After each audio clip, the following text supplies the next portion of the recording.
നബിയനാ റസൂലുള്ളാഹി സ്വല്ലല്ലാഹു അലൈഹി വസല്ലമ തങ്ങൾ സ്വഹാബത്തിനോട് ഓർമ്മപ്പെടുത്തുകയാണ്, സ്വഹാബ പരിശുദ്ധമായ ഇസ്ലാമിൽ ഏറ്റവും സ്ഥാനമുള്ളതായ ദിവസങ്ങളാണ്.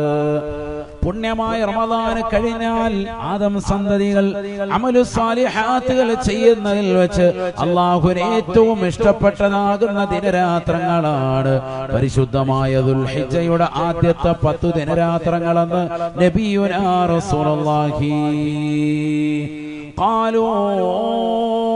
ഉടനെ സ്വഹാബത്ത് അല്ലാഹുവിന്റെ റസൂലിനോട് സംശയം ചോദിക്കുകയാണ്, വലൽ ജിഹാദു ഫീ സബീലില്ലാഹ്,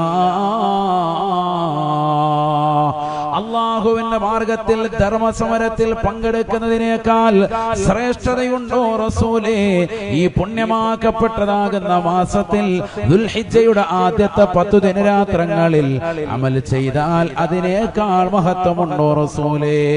അല്ലാഹുവിന്റെ റസൂൽ സ്വഹാബത്തിന് പറഞ്ഞു കൊടുക്കുകയാണ്, വലൽ ജിഹാദു ഫീ സബീലില്ലാഹ്,